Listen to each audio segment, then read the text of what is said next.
नमस्कार मित्रों, आज के वीडियो में हम प्रमुख अंतर्राष्ट्रीय संगठन, उनके कार्य, उनके मुख्यालय के बारे में चर्चा करेंगे। यह परीक्षा के दृष्टिकोण से अत्यंत महत्वपूर्ण होता है। तो चलिए शुरू करते हैं। विश्व का सबसे महत्वपूर्ण संगठन आप जानते हैं, संयुक्त राष्ट्र संघ। संयुक्त राष्ट्र संघ 1945 में एक समझौता हुआ द्वितीय विश्व युद्ध के बाद, और 24 अक्टूबर 1945 को संयुक्त राष्ट्र संघ की स्थापना हुई। इसीलिए संयुक्त राष्ट्र दिवस के रूप में 24 अक्टूबर को मनाया जाता है। ध्यान रखना है कि इसके पहले भी एक संगठन बना हुआ था जिसका नाम था लीग ऑफ नेशंस। ये पहले विश्व युद्ध के बाद बनाया गया था, राष्ट्र संघ, लेकिन ये सफल नहीं रहा। तो दूसरे विश्व युद्ध के बाद संयुक्त राष्ट्र संघ बनाया गया। इसीलिए कभी कभी कह देता है कि संयुक्त राष्ट्र संघ की पूर्ववर्ती संस्था तो लीग ऑफ नेशंस या राष्ट्र संघ 1919। पहले महासचिव इसके कौन थे? ट्रिग्वे ली, वे नॉर्वे के थे। कहाँ के थे? ट्रिग्वे ली नॉर्वे के थे। वर्तमान में एंटोनियो गुटेरेस हैं जो पुर्तगाल के रहने वाले हैं। कार्यकाल महासचिव का 5 वर्ष का होता है और इनका पुनर्निर्वाचन किया जा सकता है। ध्यान रखना है, इनका पुनर्निर्वाचन किया जा सकता है। इसका तात्पर्य है कि एक से अधिक बार चुने जा सकते हैं, 2 बार चुने जा सकते हैं, ठीक है ना। फिर देखिए, सदस्य इसके प्रारंभ में 51 थे, संयोग से हम भी थे। प्रारंभिक सदस्यों में भारत भी शामिल था। वर्तमान में 193 सदस्य हैं। 193 नंबर का सदस्य दक्षिणी सूडान है, ठीक है मित्रों। इसका मुख्यालय न्यूयॉर्क में है। इसका प्रतीक क्या है? जैतून की शाखाएं हैं। प्रतीक क्या है? जैतून की शाखाएं हैं। कार्यकारी भाषा इसकी अंग्रेजी और फ्रेंच है। कौन कौन सी भाषा कार्यकारी है? अंग्रेजी और फ्रेंच है। सदस्यता मिलना और निष्कासित होना दोनों एक ही तरह से होता है। वीटो पावर वाले देशों की सहमति होनी चाहिए और प्लस महासभा का 2/3 का बहुमत होना चाहिए। प्लस महासभा में 2/3 का बहुमत होना चाहिए। एक चीज़ और ध्यान रखेंगे मित्रों कि संयुक्त राष्ट्र संघ का विश्वविद्यालय जो है वो टोक्यो में स्थित है। यूएनओ का विश्वविद्यालय कहाँ पर स्थित है? टोक्यो में स्थित है। यूएनओ का विश्वविद्यालय कहाँ पर है? टोक्यो में स्थित है, ठीक है ना। अगला देखते हैं मित्रों, विश्व बैंक। अगला संगठन है विश्व बैंक। 1944 के ब्रेटन वुड्स समझौते के द्वारा विश्व बैंक की स्थापना हुई। 1944 के ब्रेटन वुड्स समझौते के द्वारा इसकी स्थापना हुई। ध्यान रखेंगे ब्रेटन वुड्स समझौता भी कहाँ हुआ था? अमेरिका में। इसका मुख्यालय कहाँ है? विश्व बैंक का वाशिंगटन डीसी में है। सदस्य इस समय 189 हैं। नौरू इसका अंतिम सदस्य है। इसमें ध्यान रखेंगे विश्व बैंक में अध्यक्ष प्लस 24 कार्यकारी निदेशक होते हैं। कितने सदस्य होते हैं? अध्यक्ष होते हैं और प्लस 24 कार्यकारी निदेशक होते हैं। विश्व बैंक की 5 अनुषंगी संस्थाएं हैं, ठीक है ना। 5 अनुषंगी संस्थाएं हैं। नंबर 1 है IBRD। मुख्य रूप से इसे ही विश्व बैंक कहा जाता है। मुख्य रूप से इसे ही क्या कहते हैं? विश्व बैंक कहा जाता है। और यह संस्था विश्व विकास रिपोर्ट प्रस्तुत करती है। दुनिया भर में विश्व विकास रिपोर्ट कौन प्रस्तुत करता है? IBRD प्रस्तुत करती है। दूसरी संस्था है अंतर्राष्ट्रीय वित्त निगम, IFC। ये 1956 में बना। अंतर्राष्ट्रीय विकास संघ 1960 में बना। बहुत ही इंपॉर्टेंट क्वेश्चन है कि विश्व बैंक की उदार ऋण की खिड़की किसे कहते हैं? तो IDA को कहते हैं। अंतर्राष्ट्रीय विकास संघ को कहते हैं। विश्व बैंक की उदार ऋण की खिड़की किसे कहते हैं? अंतर्राष्ट्रीय विकास संघ या IDA को कहते हैं, ठीक है मित्रों। फिर से ICSID बना 1966 में और मीगा बना 1988 में। तो हमें ध्यान रखना है हमें ध्यान रखना है कि विश्व बैंक की 5 अनुषंगी संस्थाएं हैं। 5 का क्रम है ये। सबसे पहले IBRD बना, फिर से अंतर्राष्ट्रीय वित्त निगम बना, फिर अंतर्राष्ट्रीय विकास संघ बना, फिर ICSID बना और फिर से मीगा बना, ठीक है मित्रों। इसका मुख्यालय कहाँ पे है विश्व बैंक का? तो वाशिंगटन DC। तीसरा प्रमुख संगठन देखते हैं, अंतर्राष्ट्रीय मुद्रा कोष IMF। ये भी 1944 के ब्रेटन वुड्स समझौते द्वारा। ब्रेटन वुड्स समझौता हुआ कहाँ था? अमेरिका के न्यू हैम्पशायर शहर में। अमेरिका के न्यू हैम्पशायर शहर में समझौता हुआ था और इसका भी मुख्यालय कहाँ है? वाशिंगटन DC में। मज़े की बात याद रखिएगा, जितने भी पैसे वाले संगठन हैं सबका मुख्यालय अमेरिका में होता है, और जो अब ज़्यादा प्रभावी संगठन नहीं है, समाजसेवी टाइप के संगठन हैं, उनका मुख्यालय नीदरलैंड में होगा, स्विट्जरलैंड में होगा, ऐसे छोटे छोटे देशों में होता है। तो देखिए IMF का भी मुख्यालय कहाँ है मित्रों? वाशिंगटन DC में है। वर्तमान में इसके 190 सदस्य हैं। 190वां सदस्य बना है अंडोरा। 190वां सदस्य बना है मित्रों अंडोरा। फिर देखते हैं आईएमएफ की मुद्रा एसडीआर कही जाती है। आईएमएफ की मुद्रा क्या कही जाती है मित्रों? एसडीआर कही जाती है, स्पेशल ड्राइंग राइट, हिंदी में कहते हैं इसे विशेष आहरण अधिकार। ये 1969 में शुरू की गई, 1969 में शुरू की गई। ये बेसिकली बास्केट मनी है, कितनी करेंसी का? 5 मुद्रा का है। किसका किसका? अमेरिकी डॉलर, यूरो, पाउंड, जापानी येन और रेनिमिंबी। रेनिमिंबी आप जानते हैं चीन का है, सबसे बाद में इसे शामिल किया गया 2015 में। तो मित्रों ये ध्यान रखना है कि आईएमएफ की जो मुद्रा है एसडीआर, इसमें 5 मुद्राएं शामिल हैं। नंबर 1 अमेरिकी डॉलर, नंबर 2 यूरोपीय संघ का यूरो, नंबर 3 ब्रिटेन का पाउंड, नंबर 4 जापान का येन और नंबर 5 चीन का रेनिमिंबी। सबसे बाद में कौन शामिल हुआ? चीन का रेनिमिंबी। जानते हैं एसडीआर को कागजी स्वर्ण या पेपर गोल्ड भी कहा जाता है। एसडीआर को कागजी स्वर्ण या पेपर गोल्ड भी कहा जाता है। ठीक है मित्रों, अब आगे देखते हैं चौथा महत्वपूर्ण संगठन WTO, विश्व व्यापार संगठन। 1994 के मराकस समझौता जो कि मोरक्को में हुआ था। 1994 के मराकस समझौते, 1994 के मराकस समझौते जो कहाँ हुआ था? मोरक्को में, के द्वारा 1995 में इसकी स्थापना हुई। इसके पहले WTO के स्थान पे कौन काम करता था? गैट काम करता था। कौन काम करता था मित्रों? गैट काम करता था। गैट के स्थान पर 1995 में क्या बना दिया गया? WTO बना दिया गया। इसका मुख्यालय जेनेवा में है। जेनेवा कहाँ स्थित है? स्विट्जरलैंड में स्थित है। इसके सदस्य 164 है। 164वां सदस्य अफगानिस्तान है। ठीक है मित्रों, 4 संगठन हो गए। अब 5वें संगठन पर चलते हैं, संयुक्त राष्ट्र संघ की सुरक्षा परिषद। संयुक्त राष्ट्र संघ की सुरक्षा परिषद की चर्चा करते हैं। अब ये ध्यान देंगे, सिक्योरिटी काउंसिल कहा जाता है। इसमें कुल 15 सदस्य होते हैं, ध्यान से समझिएगा। कुल 15 सदस्य होते हैं, 5 अस्थायी होते हैं और 10 अस्थायी होते हैं। स्थायी सदस्यों को ना वीटो पावर वाला देश कहा जाता है। कौन कौन सा? अमेरिका, ब्रिटेन, फ्रांस, रूस और चीन। इन 5 देशों के पास वीटो पावर है। इन 5 देशों के पास वीटो पावर है और ये परमानेंट मेंबर हैं, ये वीटो पावर वाले देश हैं। ठीक है ना। और 10 अस्थायी सदस्य होते हैं। कितने होते हैं मित्रों? 10 अस्थायी सदस्य होते हैं, जो प्रत्येक बार कितने वर्ष के लिए चुने जाते हैं? 2 वर्ष के लिए। कितने वर्ष के लिए चुने जाते हैं? 2 वर्ष के लिए। अब यहाँ थोड़ा सा मित्रों समझ लेना है वीटो पावर क्या होता है। वीटो नकारात्मक अधिकार है। कैसा अधिकार है? नकारात्मक अधिकार। इसका मतलब ही होता है, वीटो का मतलब होता है मना करना। जैसे समझिएगा कि वीटो क्या है, एक साधारण भाषा में समझाते हैं। मान लीजिए साधारण बहुमत की बात करता है। 30 लोग किसी सभा में बैठे हैं, कहा जाए कि नाश्ते में क्या मंगाया जाएगा? पकौड़ा कि समोसा? तो 16 लोगों ने कह दिया पकौड़ा, 14 लोगों ने कहा समोसा। तो मंगाया क्या जाएगा बहुमत के अनुसार? तो 16 लोग अगर पकौड़ा कहें तो पकौड़ा मंगाया जाएगा, क्योंकि ज़्यादा लोग क्या पसंद कर रहे हैं? पकौड़ा। ये होता है बहुमत। अब इसी की भाषा में वीटो को समझिएगा। वीटो में क्या होता है कि मान लीजिए 30 ही लोग हैं सभा में, 29 लोगों ने कहा कि हमें पकौड़ा खाना है, लेकिन एक आदमी ने कहा नहीं, पकौड़ा मुझे पसंद नहीं है। तो जानते हैं 29 लोगों की बात नहीं मानी जाएगी, एक आदमी की बात मान ली जाएगी। इसी को कहते हैं वीटो पावर। भारत के जम्मू कश्मीर प्रकरण में रसिया ने वीटो पावर का प्रयोग कई बार किया है। 4 देशों ने कहा, 4 वीटो पावर ने कहा कि ऐसा है कि जम्मू कश्मीर में जनमत संग्रह कराया जाए, लेकिन रसिया ने कहा कि नहीं, जम्मू कश्मीर जो है भारत का अभिन्न अंग है, इसीलिए इसमें कोई जनमत संग्रह की आवश्यकता नहीं है। तो जीत किसकी हुई? रसिया की हुई।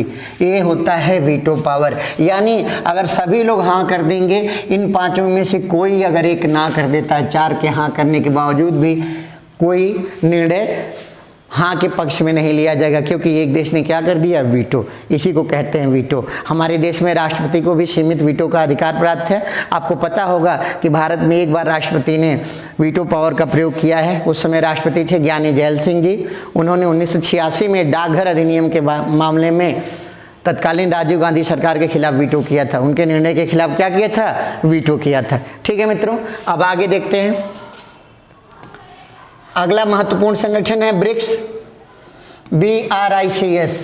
विश्व की प्रमुख 5 विकासशील अर्थव्यवस्थाएं इसमें शामिल हैं। B से होता है ब्राज़ील, R से होता है रसिया, I से इंडिया, C से चाइना और S से साउथ अफ्रीका। अब यहाँ मजे की बात है कि इसे R5 भी कहा जा सकता है। R5 भी क्यों कहते हैं तो समझिएगा। ब्राजील की मुद्रा रैंड, रियल, सॉरी, ब्राजील की मुद्रा रियल, रशिया की मुद्रा रूबल, इंडिया की मुद्रा रुपया, चाइना की मुद्रा रेनिमिंबी और साउथ अफ्रीका की मुद्रा रैंड। तो जानते हैं इसके आधार पर इसे R5 भी कहा जाता है। ब्रिक्स को क्या कहा जाता है मित्रों? R5 भी कहा जाता है। इसकी स्थापना 2009 में हुई। BRIC केवल 4 देश थे। 2009 में कितने देश थे? 4 देश थे। लेकिन 2010 में जब दक्षिण अफ्रीका मिला इसमें, तो ये क्या हो गया? ब्रिक की जगह क्या हो गया? ब्रिक्स हो गया। एक ईंट से क्या हो गया? बहुत ईंट हो गया। याद करने का तरीका क्या रहेगा? 2009 में एक ईंट रखी गई और 2010 में एक ईंट का बहुत ईंट हो गया। कैसे? जब अफ्रीका इसमें जुड़ा। 2009 में पहला सम्मेलन रूस में हुआ मित्रों। और अभी पैटर्न इसका कैसे चलता है? अल्फ़ाबेटिकल चलता है। पहले बी से, फिर आर से। पहले बी में होगा तो ब्राज़ील में होगा, अगला सम्मेलन रशिया में होगा, उसका अगला सम्मेलन इंडिया में होगा, उसका अगला चाइना में, उसके बाद साउथ अफ्रीका में, फिर ब्राज़ील में। यही क्रम चलता है, ठीक है ना। इसका मुख्यालय मित्रों शंघाई में है। ब्रिक्स का मुख्यालय कहाँ है? शंघाई में है। ब्रिक्स देशों ने 2014 में एक बैंक भी खोला जिसका नाम है न्यू डेवलपमेंट बैंक। इसका भी मुख्यालय चीन में ही है। $100 अरब के साथ खोला गया था न्यू डेवलपमेंट बैंक। अभी आगे आएगा, इस पर चर्चा करेंगे, ठीक है मित्रों। आगे चलते हैं तो आगे देखते हैं। ओपेक ये बहुत ही महत्वपूर्ण संस्थान है। तेल निर्यातक देशों का संगठन है। 1960 में बना, बगदाद इराक में बनाया गया। वर्तमान में 13 सदस्य हैं। वियना इसकी राजधानी हेडक्वार्टर है, जो ऑस्ट्रिया की राजधानी है। और नोट में ध्यान रखेंगे, ऑस्ट्रिया ओपेक का सदस्य नहीं है। भले मुख्यालय ऑस्ट्रिया में है, लेकिन ओपेक जो है ऑस्ट्रिया जो है ओपेक का सदस्य नहीं है, ठीक है ना। अब आगे देखते हैं मित्रों। ASEAN association of south east Asian Nations, ये दक्षिण पूर्व एशियाई देशों का संगठन है। स्थापना 1967 में हुई। जकार्ता इंडोनेशिया में इसका मुख्यालय है। 11 देश हैं इसके सदस्य। तिमोर ईस्ट इसका आखिरी सदस्य है। भारत सदस्य नहीं है। इंपॉर्टेंट पॉइंट ये है कि भारत इसका सदस्य नहीं है। इंपॉर्टेंट पॉइंट है कि भारत इसका सदस्य नहीं है। और भारत का एकमात्र पड़ोसी जो इसका सदस्य है कौन है मित्रों? म्यांमार। अगला संगठन देखते हैं SCO, संघाई सहयोग संगठन, ठीक है ना। ये 2001 में बना। इसका हेडक्वार्टर बीजिंग चीन में है, ठीक है मित्रों। और सदस्य इसके 9 हैं। 9वां सदस्य ईरान है। और भारत को शामिल करने की घोषणा 2016 में की गई और भारत 2017 में इसमें शामिल हो गया। और जब भारत शामिल हुआ ना, तो पाकिस्तान भी शामिल हो गया।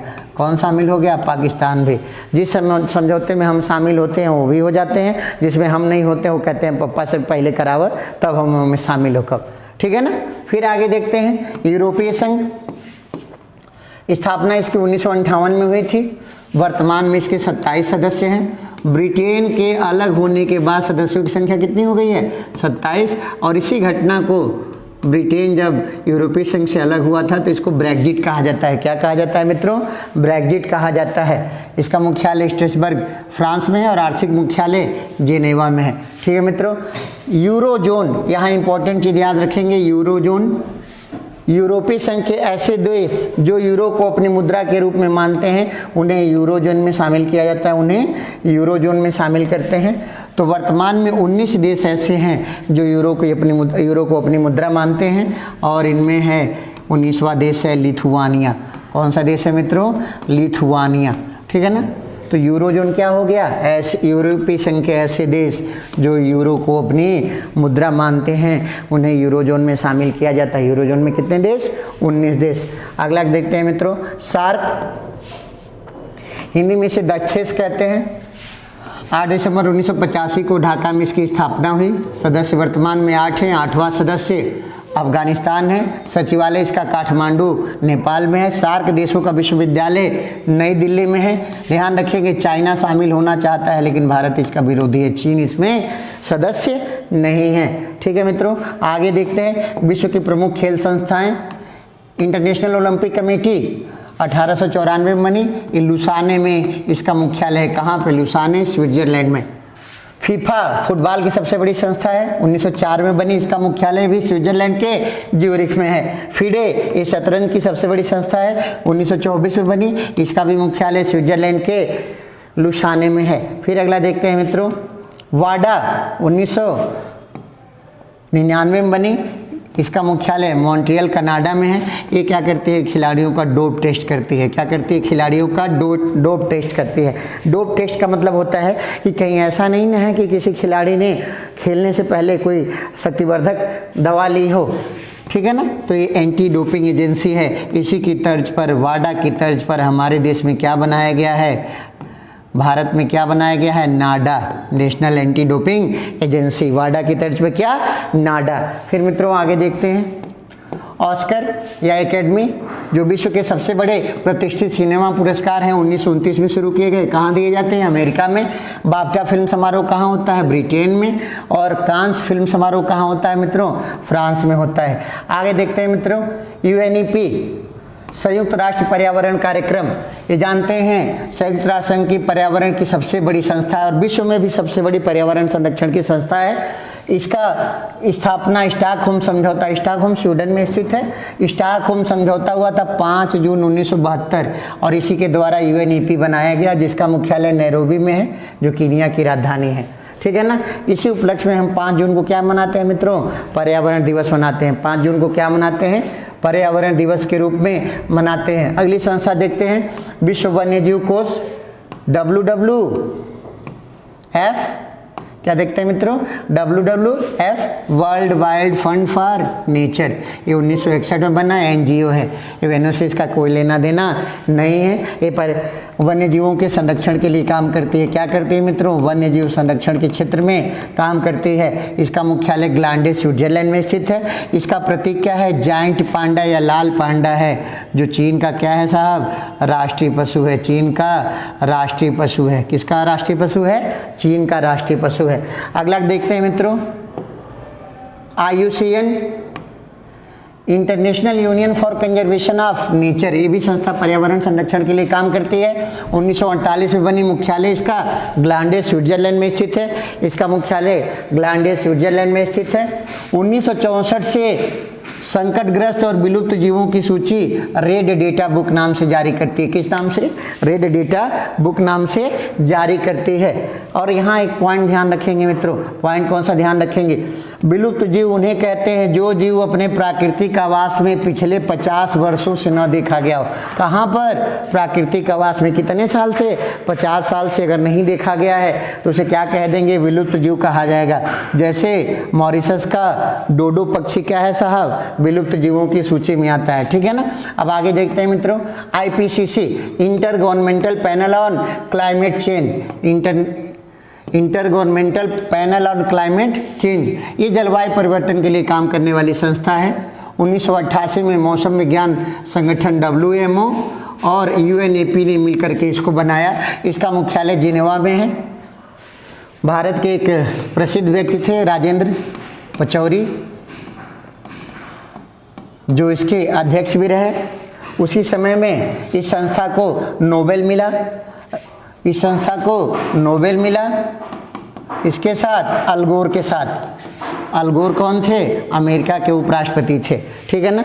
राजेंद्र पचौरी किन्हीं कारणोंवश किसी विवाद में फंस गया, उनको इस संस्था से निकाल दिया गया, ठीक है ना मित्रों। IPCC याद रखिएगा, जलवायु परिवर्तन के आंकड़े देती है। UNDP यह बहुत ही महत्वपूर्ण है, संयुक्त राष्ट्र संघ की संस्था है और संयुक्त राष्ट्र संघ सामाजिक सुरक्षा परिषद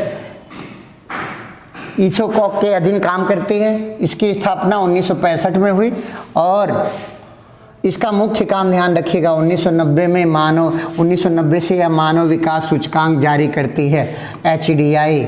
हर साल आंकड़े आते हैं, हर साल आप याद करके जाते हैं कि मानव विकास सूचकांक में किसका कौन सा स्थान है। तो यह कौन जारी करता है, यही संस्था जारी करती है। अब यहाँ ध्यान रखेंगे कि मानव विकास सूचकांक की अवधारणा पाकिस्तान के अर्थशास्त्री महबूब उल हक ने दी थी। उसमें उनका सहयोग दिया था सिंगर हैंस और अमर्त्य सेन ने। अमर्त्य सेन का तो नाम सुने ही हैं, अमर्त्य सेन ने दिया था। मानव विकास सूचकांक विकसित किया किसने? महबूबुल हक ने। और उसमें सहयोगी थे सिंगर हेंस और अमर्त्य सेन। और 1990 से ही मानव विकास सूचकांक जारी कौन करता है? यूएनडीपी। इसी तरह से भारत में भी मानव विकास सूचकांक कौन जारी करता है? पहले योजना आयोग करता था, अब नीति आयोग जारी करता है। ठीक ना साहब? अब अगला देखते हैं, इंटरपोल। ये विश्व का सबसे बड़ा पुलिस संगठन है। इंटरपोल क्या है? विश्व का सबसे बड़ा पुलिस संगठन है। इंटरनेशनल क्रिमिनल पुलिस ऑर्गेनाइजेशन 1923 में इसकी स्थापना हुई। अंतर्राष्ट्रीय अपराधों के विरुद्ध काम करता है। इसका मुख्यालय लियोने फ्रांस में है। एक लियोने बड़ा फेमस है, आप जानते ही हैं, लेकिन वो कनाडा का है तो उसके बारे में नहीं सोचना है, ये फ्रांस वाला लियोने है। ठीक है ना? अगला साहब, अंतर्राष्ट्रीय न्यायालय स्थापना इसकी हुई 1946 में। अंतर्राष्ट्रीय न्यायालय कब बना? 1946 में। ये किसके अधीन काम करता है? यूएनओ के अधीन। ये कहाँ स्थित है? हेग, नीदरलैंड्स में स्थित है। इसमें न्यायाधीश होते हैं 15 और एक न्यायाधीश का कार्यकाल होता है 9 वर्ष का। और क्या न्यायाधीशों को दोबारा नियुक्त किया जा सकता है? तो हाँ, बिल्कुल किया जा सकता है। और इनका काम है देशों के बीच के विवादों को सुलझाना, न कि अपराधियों या लोगों के बीच के मामलों को सुलझाना। यहाँ ध्यान रखिएगा, अंतर्राष्ट्रीय न्यायालय में पहले भारतीय कौन थे साहब? नागेंद्र सिंह। कौन थे? नागेंद्र सिंह। और वर्तमान में कौन है अंतर्राष्ट्रीय न्यायालय में? तो नाम सुने होंगे, दलबीर सिंह भंडारी। दलबीर सिंह भंडारी। इसमें कौन है? इसमें दलबीर सिंह भंडारी। ठीक है ना? कुलभूषण जाधव केस में आपने सुना होगा, इनकी महत्वपूर्ण भूमिका थी उस मामले में। चलिए साहब, अगला है अंतर्राष्ट्रीय अपराध न्यायालय। अब अंतर्राष्ट्रीय अपराधों के लिए अंतर्राष्ट्रीय अपराध न्यायालय 2002 में बना दिया गया। वो भी कहाँ है? हेग, नीदरलैंड में है। ठीक है ना? अंतर्राष्ट्रीय न्यायालय में देशों के बीच मामले सुलझाए जाते हैं। अंतर्राष्ट्रीय अपराध न्यायालय में ऐसा नहीं है। इसमें अंतर्राष्ट्रीय अपराधों के भी मामले सुलझाए जा सकते हैं। यूनेस्को 1946 में बना, मुख्यालय इसका पेरिस में है। शिक्षा, विज्ञान और संस्कृति के क्षेत्र में कार्य करता है। यूनेस्को द्वारा विश्व विरासत सूची की शुरुआत 1978 में की गई, लेकिन मान्यता इसे दी गई 1983 में। पहली बार इसकी सूची प्रकाशित हुई 1983 में। और पहला भारतीय स्थल बना Taj Mahal.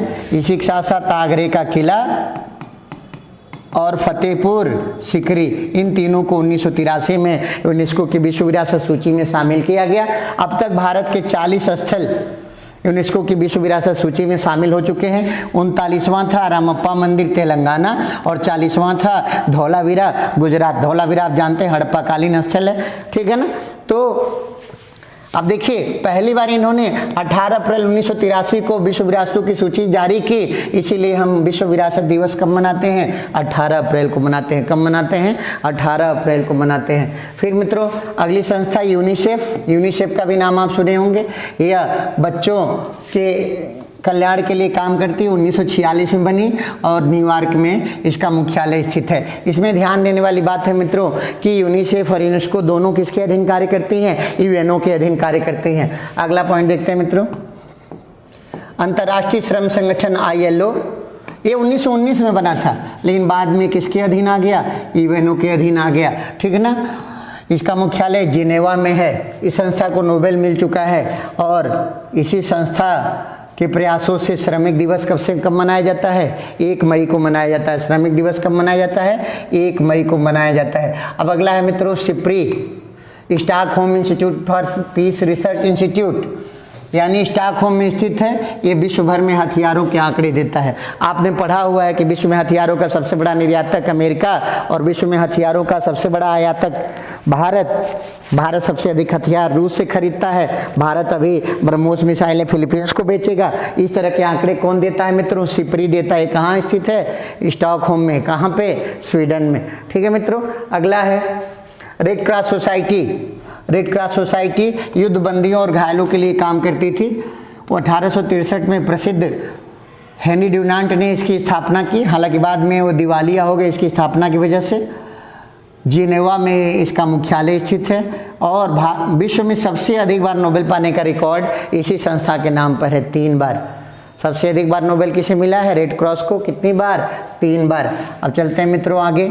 NATO, North Atlantic Treaty Organization, ये विश्व का सबसे बड़ा सैनिक संगठन है। 1949 में बना, वाशिंगटन में। इसका मुख्यालय ब्रुसेल्स में है जो बेल्जियम में स्थित है। सदस्य हैं इसके 30वां सदस्य है मैसिडोनिया। ठीक है ना, तीसरा सदस्य कौन सा है? मैसिडोनिया। ठीक है मित्रों, अब है विश्व का सबसे बड़ा सैनिक संगठन है नाटो। और देखिएगा एक पॉइंट, यूक्रेन नाटो का सदस्य नहीं है। जो यूक्रेन वर्सेस रूस का झगड़ा है, कहीं ना कहीं नाटो की भी भूमिका उसमें रही है।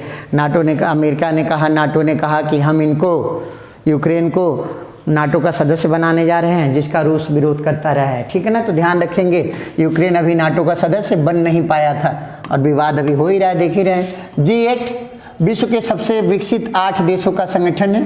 ठीक है ना, ये 1975 में बना। पहले इसका नाम G7 था, बाद में G8 किया गया। इसमें एकमात्र विकासशील देश कौन सा है? रूस है। हालांकि इस समय रूस क्या चल रहा है, उसमें से सस्पेंड चल रहा है। रूस G8 से क्या चल रहा है? सस्पेंड चल रहा है विवादों के चलते। ठीक है मित्रों, अगला देखते हैं ICC। भारत का हर आदमी क्रिकेट देखता है, हर आदमी क्रिकेट के बारे में सोचता है, चर्चा करता है। तो ये क्रिकेट की सबसे बड़ी संस्था है इंटरनेशनल क्रिकेट काउंसिल। 1909 में बनी। पहले इसका मुख्यालय लंदन में था, अब कहाँ है मित्रों? दुबई में। ठीक है ना, कहाँ पे है? दुबई में।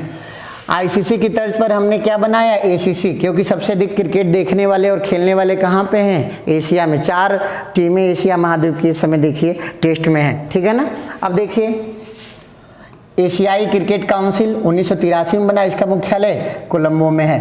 ठीक है मित्रों, अब आगे देखते हैं IAEA, international atomic energy agency.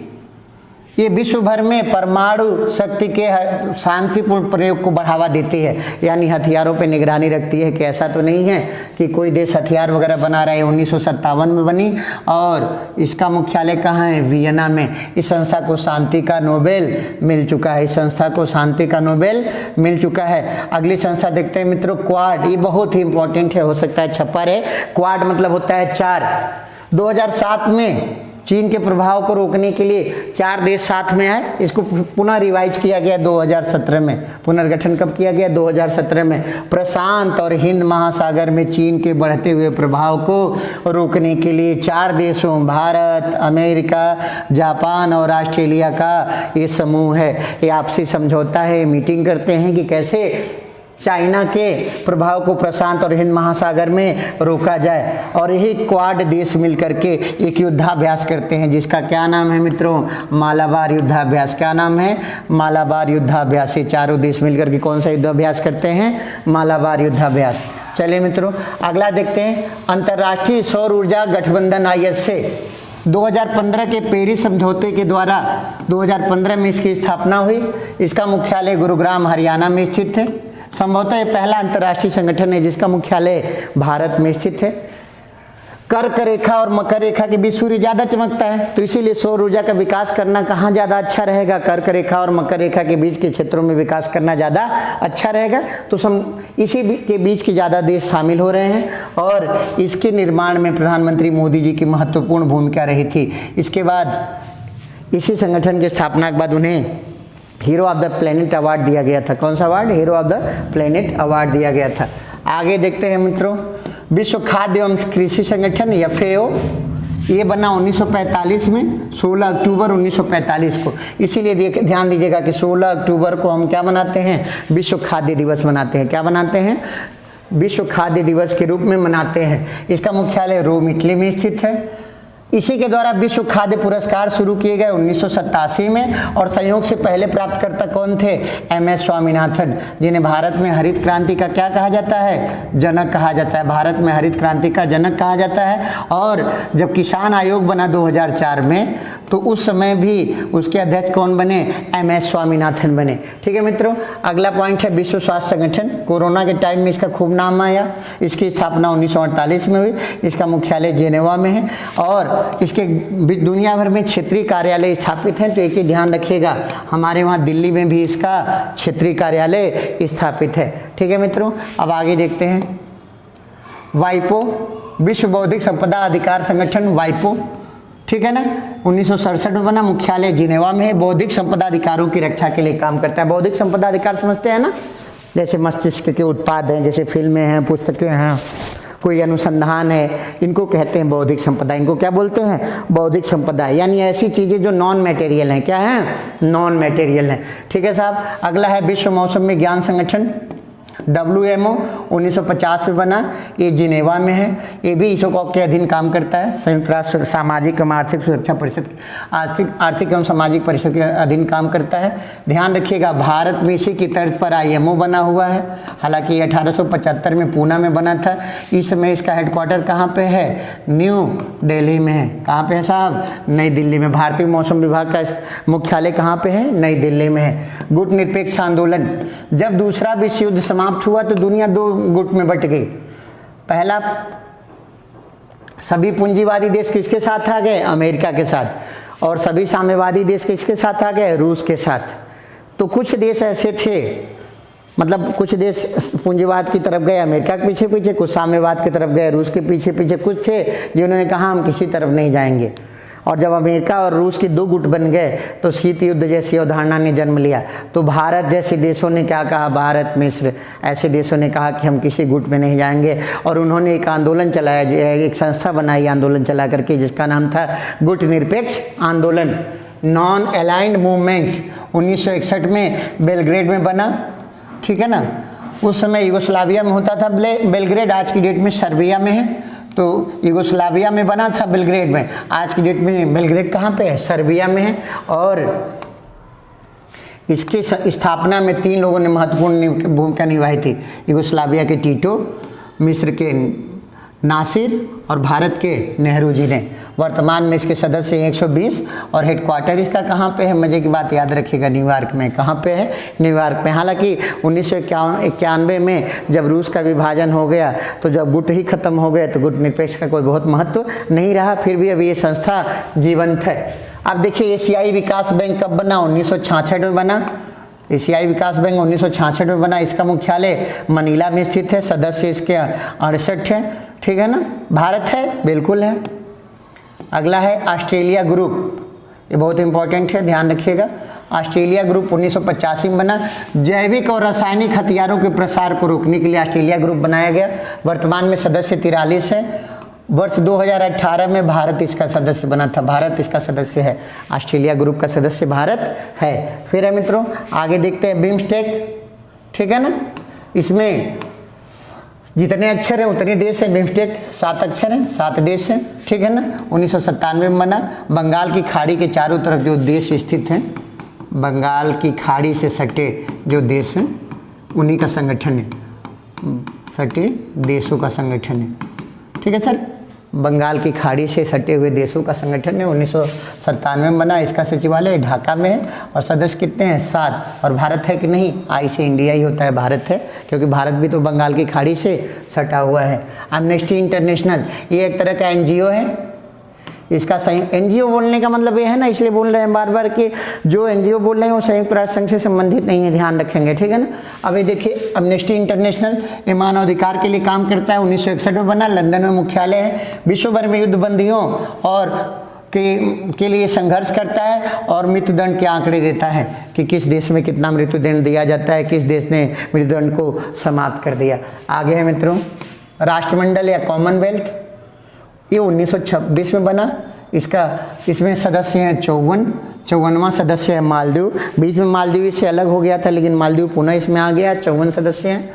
इसका हेडक्वार्टर है लंदन। और इसकी अध्यक्ष जो होती है ना, वो महारानी होती हैं, ब्रिटेन की महारानी। इसकी परिभाषा पे थोड़ा सा ध्यान दीजिएगा कि राष्ट्रमंडल में वही देश शामिल होते हैं जो कभी ब्रिटेन के उपनिवेश रहे।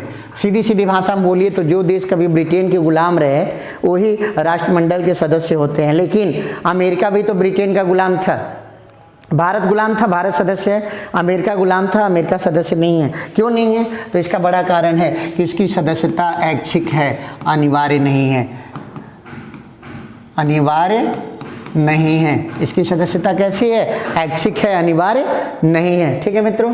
अब देखते हैं राष्ट्रमंडल के द्वारा ही राष्ट्रमंडल खेलों की शुरुआत की गई। 1930 में कनाडा में शुरू किए गए। अभी इंग्लैंड में 2022 में राष्ट्रमंडल खेल हुए हैं। तमाम खिलाड़ियों ने भारत का अच्छा परफॉर्म किया है, तो ये ध्यान रखना है राष्ट्रमंडल खेल। तो ये 54 देश तो इसके सदस्य हैं, लेकिन बाहरी देश भी इसमें खेलते हैं, ठीक है ना।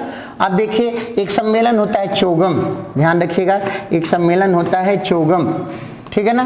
प्रत्येक दूसरे वर्ष राष्ट्रमंडल के सदस्य देशों के मुखिया लोगों का सम्मेलन होता है, जिसको कहते हैं क्या, चोगम कहते हैं। Commonwealth heads on government meeting, Commonwealth heads on government meeting, यानी कॉमनवेल्थ सदस्य देशों के अध्यक्ष क्या करते हैं, इस मीटिंग में भाग लेते हैं। तो चोगम मीटिंग किससे संबंधित है मित्रों, तो कॉमनवेल्थ से संबंधित है, ठीक है ना। चलिए साहब, अब अगला है, जिस तरह से हम राष्ट्रमंडल पढ़ते हैं उसी तरह से राष्ट्रकुल बना। जब 1991 में रूस का विभाजन हो गया तो रूस सहित कई देशों ने क्या बनाया, राष्ट्रकुल की स्थापना की। वर्तमान में इसकी सदस्य संख्या 11 है और इसका मुख्यालय बेलारूस के मिन्स्क में स्थित है, ठीक है मित्रों। अब अगला है new development bank. New development bank 2014 में बना। किसने बनाया, ब्रिक्स देशों ने मिलकर के बनाया। कितनी पूंजी से, 100 अरब डॉलर की पूंजी से। और हेडक्वार्टर कहाँ बना, संघाई में। हेडक्वार्टर कहाँ बना, संघाई में बना, ठीक है ना। वर्तमान में न्यू डेवलपमेंट बैंक में कितने देश शामिल हैं, 7 देश शामिल हैं, ठीक है मित्रों। जरूरी नहीं है कि ब्रिक्स देश ही रहेंगे, बाहर के भी देश लिए जा रहे हैं, जैसे यूएई को लिया गया है, ठीक है ना। ऐसे देश इसमें शामिल किए जा रहे हैं, ठीक है ना। अगला,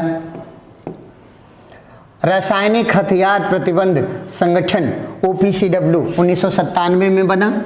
हेग नीदरलैंड में स्थित है और इसको भी नोबेल मिल चुका है।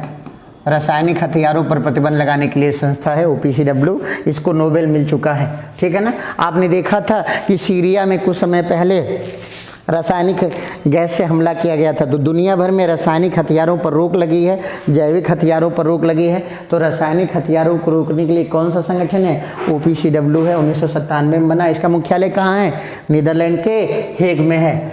नाभिकीय आपूर्तिकर्ता समूह इंपॉर्टेंट है मित्रों, क्योंकि ये हमारा विरोधी है। NSG बना 1974 में। जब हमने पहली बार परमाणु परीक्षण किया 1974 में पोखरण में, तो हमारे विरोध में ही NSG का जन्म हुआ, न्यूक्लियर सप्लायर ग्रुप का। इसमें 48 देश हैं, भारत को सदस्य नहीं बनाया गया है। लेकिन यहाँ ध्यान रखिएगा, चीन सदस्य है, भारत सदस्य नहीं है, लेकिन NSG का सदस्य चीन है, ठीक है ना। चलिए, वासेनर अरेंजमेंट, ये देशों के बीच हथियारों के लेन देन से संबंधित है, पारदर्शिता रखने के लिए 1996 में बना था। 42 सदस्य हैं, भारत भी इसमें शामिल है। लेकिन मजे की बात ध्यान रखिएगा, इसमें चीन को शामिल नहीं किया गया है। NSG में चीन है लेकिन भारत नहीं है। अब वासेनर अरेंजमेंट में भारत है लेकिन चीन नहीं है, ये हमें ध्यान रखना होगा मित्रों, ठीक है ना। अगला है अंटार्कटिक संधि, 1959 में हुई, 1961 से लागू है। भारत इसमें 1983 से शामिल हुआ। इसका हेडक्वार्टर ब्यूनस आयर्स अर्जेंटीना में है। इसका उद्देश्य क्या है, अंटार्कटिक में शांतिपूर्ण वैज्ञानिक अनुसंधान किया जाना। इसमें बसावट और शॉर्ट पे रोक लगाई गई है। ऐसा नहीं है कि अंबानी साहब जाएं वहाँ होटल खोल लें या चाहे रेस्टोरेंट खोल लें और चाहे अपनी श्रीमती जी के लिए बढ़िया सा आइलैंड बुक कर लें, ऐसा नहीं हो सकता। क्योंकि ये केवल किस यूज में आएगा, शांतिपूर्ण वैज्ञानिक अनुसंधान के लिए, क्योंकि अंटार्कटिक संधि हो चुकी है 1959 में, जिसे 1961 से ही लागू किया गया है, ठीक है मित्रों। अब आगे है UNHCR, शरणार्थियों के लिए काम करती है, संयुक्त राष्ट्र संघ की संस्था है। 1950 में बनी, इसका मुख्यालय जेनेवा में है। विश्व मानकीकरण संगठन ISO, नहीं कहते ISO certificate, ISO certificate, ISI certificate, तो कहाँ से मिलता है, ISO द्वारा मिलता है। ISO सर्टिफिकेट मिलता है कंपनी को और ISI सर्टिफिकेट मिलता है किसको मित्रों, सामान को। किसके लिए, गुणवत्ता के लिए। ये जिनेवा में इसका मुख्यालय है। ये कब बना, 1947 में। ग्रीन पीस, ये विवादित संस्था है भारत के उद्देश्य दृष्टिकोण से, 1971 में बना, कनाडा में। ये भी NGO है, यानी संयुक्त राष्ट्र संघ से इसका कोई लेना देना नहीं है, पर्यावरण संरक्षण के क्षेत्र में काम करती है। इसका मुख्यालय एम्स्टर्डम नीदरलैंड में स्थित है। मोदी जी के आने के बाद कुछ समय के लिए ग्रीन पीस को भारत में बैन भी किया गया था। ऐसा आरोप लगाया गया था कि ग्रीन पीस जानबूझ करके भारत सरकार की परियोजनाओं का विरोध करवाती है, कि जिससे परियोजनाओं में विलंब हो और भारत पीछे हो, ठीक है मित्रों। आगे देखते हैं ट्रांसपेरेंसी इंटरनेशनल, ये 1993 में बना, एनजीओ है, ये भी संयुक्त राष्ट्र संघ से संबंधित नहीं है। ये बर्लिन में इसका मुख्यालय है। ये किसके लिए काम करती है मित्रों? किसके लिए काम करती है? तो भ्रष्टाचार निवारण के लिए काम करती है। ये हर साल भ्रष्टाचार सूचकांक जारी करती है। एम्नेस्टी इंटरनेशनल क्या करती है मित्रों? हर साल भ्रष्टाचार सूचकांक जारी करती है। तो मोटा मोटी हमने बड़े बड़े और प्रमुख संस्थानों की चर्चा कर दी। ये हर इम्तिहान में आपके लिए काम आएगा और इससे संबंधित नोट्स आपको पीडीएफ में उपलब्ध करा दिया जाएगा। टेलीग्राम चैनल पे भी आप देख सकते हैं इसको, और ऐसे भी आपको डिस्क्रिप्शन में इसको उपलब्ध करा दिया जाएगा। अब देखिए, एक प्रश्न ऐसे बनाते हैं, भारत किन संगठनों का सदस्य है? क्योंकि मेन स्टोरी तो हमारे देश की है ना, तो भारत किनका सदस्य है, किनका नहीं है। तो देखिए यहाँ पे भारत किनका सदस्य है, तो ये हमको ध्यान देना है। भारत संयुक्त राष्ट्र संघ का सदस्य है, विश्व बैंक का सदस्य है, ऑस्ट्रेलिया ग्रुप का सदस्य है, वासेनर ग्रुप का सदस्य है, यूनेस्को का है, यूनिसेफ का है, अंतर्राष्ट्रीय सौर ऊर्जा गठबंधन का है। किसका है? अंतर्राष्ट्रीय सौर ऊर्जा गठबंधन का है। लेकिन फिर देखेंगे ब्रिक्स का है, संघाई सहयोग संगठन का है, बिम्स्टेक का है, क्वाड का है, राष्ट्रमंडल का है, नैम का है, आईएमएफ का है, डब्ल्यूटीओ का है, एडीबी का है। इन सभी संगठनों का भारत सदस्य है। ठीक है मित्रों, डब्ल्यूटीओ का है, एडीबी का है, न्यू डेवलपमेंट बैंक का। महत्वपूर्ण यह है कि भारत किनका सदस्य नहीं है।